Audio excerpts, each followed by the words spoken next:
Quiet, good, okay. Cool, so yes, digital data opportunity, but to be honest, I'm actually going to speak about herding cats, data DJs, and ice cream sundaes. So a little bit random, hopefully, but all good. So L'Oreal, all about beauty. Beauty is our number one aspect. I sit within the central marketing team, or the CMO, so Central Marketing Office. And our headquarters is at Hammersmith. Has anyone been to Hammersmith? Quite ironic that it's the head of beauty, because Hammersmith at times does look a little bit dodge. But you will see this is our front office. Very chic, very clean, very nice, and kind of bringing out the métier that we all have to believe in when you work at L'Oreal. So very much taking pride in kind of beauty and how it looks. I wanted to bring this up though because you can see from the moment you walk in the door, these are the brands that we are dealing with on the pillars on the left and right hand side. And my job is basically to govern, well not govern, but look after the data and analytics strategy for all of those different brands. So we have very different customers that they all serve, so there might be some B2C, so I'm sure, hopefully, some of you guys have heard of some of those brands and you brought them. There's also then salons, so there are B2B customers, so how are they interacting with us and what data can we be using to maybe make their life a little bit easier as well. So a lot of different challenges, a lot of different customer needs, and then a lot of different opportunities. So that's our brands within the UK. So, and I've actually, I saw earlier, I hadn't put on Mixer, which actually we've launched this week in stores now, Superdrug, for CPD. So, CPD, Consumer Product Division, those brands that you can see there, including Mixer, account for about 45% of total revenue within the UK. And of that, L'Oreal Paris is pretty much kind of 50% of that total, so L'Oreal Paris is a big one. Luxe, lots of different high-end makeup and fragrance brands within there. ACD, or Active Cosmetics Division, so kind of, again, looking more potentially at some of the kind of niche kind of areas. And then PPD as well, so Professional Products Division, and then you can see at the bottom here, the Body Shop in terms of selective. So we have a whole, as I say, lots of different brands. My challenge is really to make sure that they're all aligning to a single point of truth. So I'm sure any agency folks within the room, you probably hate when the client stands up and says, we want to go in 20 different directions. So I'm kind of like the internal agency where I have to deal with that from about 200 different marketers saying, I've seen this version of the truth, let's go off and do this stuff because it's the best thing ever. And you kind of clap your forehead and say, no, please don't do that, let's try something else. And that really comes from all of these brands need to be split down by category, so that could be makeup, skincare, hair care, brand obviously, both internal brands, so we have internal competitors, and then external competitors, so we have to be aware of that, and industry environment. And then hopefully the most important person is the consumer, so what are they looking at? You know, someone who maybe buys Garnier Ultimate Blends might also go to Spa and have Declior and like that brand as well. So it's how we kind of need to make a single point of truth and activate that data around it, which more often than not feels a little bit like herding cats. So that's the first aspect in terms of cat type stuff. So within the workforce, and it's a great point in the presentation before, it's all well and good having all of this data, but if you've got a very fragmented workforce that is lots of different stakeholders, from general managers maybe not appreciating what a search strategy is, right through to the marketers or the product guys saying we just need to go after this, they're all kind of pulling in different ways. So again, part of the central marketing team's role is to make sure that we govern that type of process. So we're not saying don't do stuff, we're just saying we might actually have something already, or we might need to think about it in a slightly different way. So we need to do that. So, as I say, I need to empower my colleagues to make sure that they're capitalising on opportunities, but also kind of keep them on the straight and narrow. And to do that, we really have effectively kind of measures that we need to align to for consistency. Oh, this is vague. So these are our digital pillars. So 20, 50, 100, and this is, if you're looking at any digital measurement within L'Oreal, you should be aligning or thinking at least of these type of pillars. So 20% e-commerce, that's our ambition is to be 20% of our total revenue by 2020 comes from e-commerce, plain and simply. Some of our sites have ecom built into it, some of them don't, so there's a bit of a challenge there. At the moment we're about 9 or 10% of the total revenue. It does upweight and downweight on others, but as a total business we want to be at 20% by 2020. Personalised relationships, that's looking very much at the single customer view, so how it's talking to people without being creepy, I guess, kind of thing. Making sure that they've got a good customer experience. Again, my angle from a group level, but then within the brands and the categories as well. And then 100% brand love. So this is where working for a French company is awesome because they love brand love. We've got to have a lot of brand love, and it's looking at where there's we're not paying for love that comes in the building, basically. So how is our organic strategy working to drive a lot more engagement? And effectively for today, thinking about the content, and then making sure that our social strategy is potentially working as well. So if I take 20% at the moment. What we use is a tool called Clavis. We use Google Analytics, and then we're also using our internal magnitude data. So that's 3 different data sources that I need to make sure my stakeholders around business are very comfortable using. Now they might not, we all kind of work with different levels of people that are comfortable with data.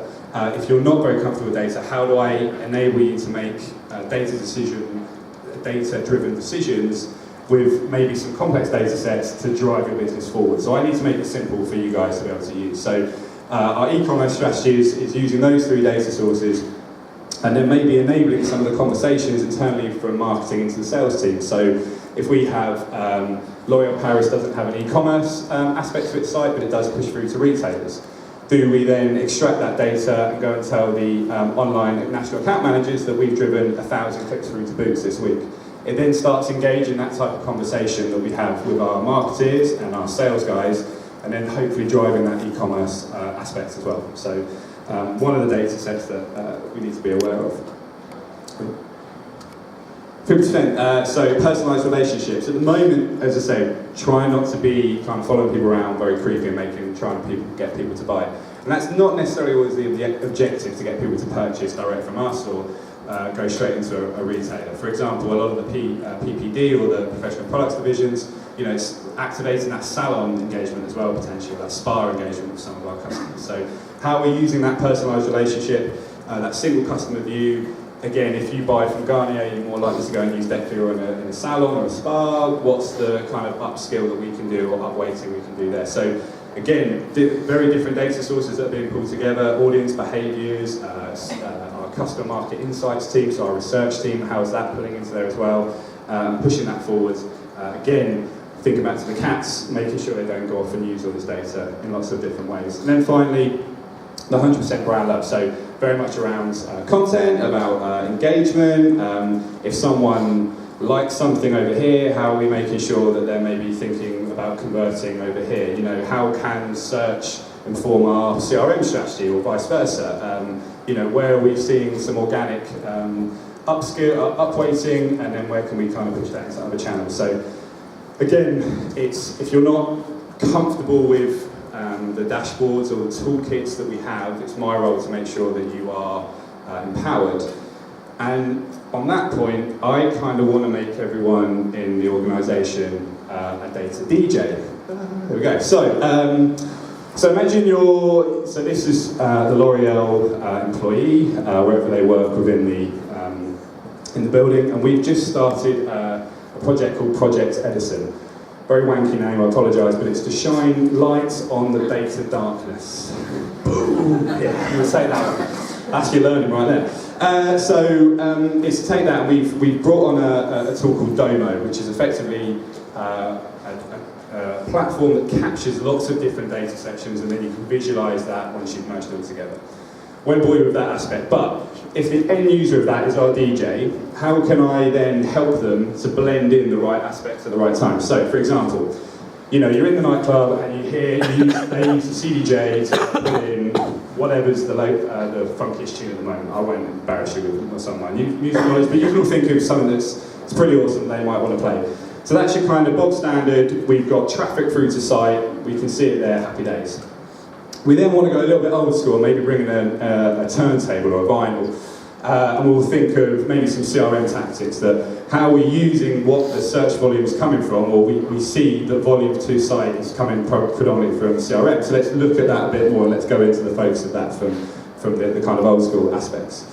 So we found out, and actually we could maybe use some of the content that we're using on CRM to maybe some search. We're bringing a vocalist at the same time. We can start blending that together as well. So that person amplifies the conversation that's going on and makes sure that, you know, the dancer is rocking at the moment, kind of thing. You then think, actually, let's kind of look at maybe some other stuff. So bringing a saxophone potentially. So how is that maybe complementing some of the stuff that you're seeing on the site? So again, this could be maybe some of the content you're creating, or this could be some of your search strategy, etc. But again, visualizing that data so that at their fingertips at any one time, the DJ can pull in the relevant information and go and make the best of it. And then finally, kind of an effects console. So at this point, you've got all the different data parts coming together really nicely, making awesome music, and dance floor goes batshit crazy. Happy days. You've kind of made your point to your key stakeholders.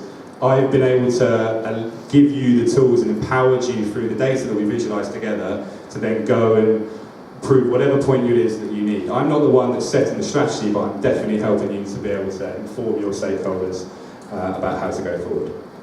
So, as I said, that's all well and good, but we need to make sure that actually we're upskilling all of our employees at the same time. So it's all well and good to have the kind of data aspects, but if they don't really know how to use the tools or understand what the importance of it is, then it kind of falls on deaf ears really. So we try and gamify some of the data sets that we have. So one thing we use is the SEO challenge. So our search agency iCrossing, who are based down in Brighton, will send us regular updates of their recommendations to the business.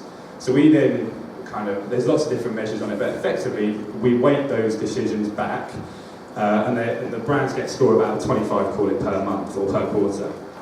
We then publish to the brands across everyone, so no one's hiding any information, who is ranking top, who's in the top 10, all that kind of stuff. And the incentive is effectively at the end of the year they get a bar, a tab, which they can spend however they want to do, but it's trying to drive better behaviours across how they're thinking about SEO. So they're competing against each other in quite a jovial way, I guess, but it's making sure that they're putting that into their strategy and they're thinking of that stuff first, so it's getting that a bit more prominent into what they want to do. So yeah, we need to run that kind of gamification aspect, simplify the complex, make sure that we've got the upskilling and the training sessions that we can do. Because to be honest, it's all well and good having these tools, but if the end user doesn't have a clue what they're doing with them, or you haven't standardised those metrics against the pillars like I showed you earlier, people can go off in different directions. Trying to bring to the ice cream sundaes aspect. So vanilla ice cream is all right. I'm not slagging off vanilla ice cream, it's lovely, I don't mind it at all. But to be honest, everyone wants an ice cream sundae when they look at the vanilla ice cream. So in isolation, one of the tools, one of the data sets would be great. It gives you everything you need and you're very satisfied from it. So if I think of our search strategy, and this is a little doff the cat to the pie Datametrics guys, if we're seeing volume coming through from our organic clicks onto our site, great, we can see that. Let's work with iCrossing and maybe add some like the different flavours or some chocolate sauce on top to understand where that's coming from. What's the industry telling us? Where are some of the trends coming from? And then work with the Pi Datametrics guys with the cherry on top that are using our keyword portfolios to then understand fully what the customer journey has been and how we can maybe maximise that in other areas. So it's blending all of that into something that looks a bit more appetising for our marketers to be able to kind of use. So to summarise, effectively my role, as I said, herding cats, data DJs and ice cream sundaes, but I'm effectively building a bit of a data house where people can operate within. So I need to have consistent measurement and make sure that people are aligned to what they know as success. I want to empower them and make sure they can use the data and use the tools at their disposal. I want to shine a light with some of the projects we've got going on and make sure that they understand how that data can empower them on their decisions going forward and their strategies across all of digital. And I want to make sure it's appetising for them to come and use and come back into it all the time. So effectively, I'm not saying I can't stop cats being cats and I can't stop our awesome marketers and people within L'Oreal being awesome. And why would I? I don't want to stop them doing what's natural to them, but I can at least build an environment where they can then go and perform and hopefully talk to you guys in a more relevant way.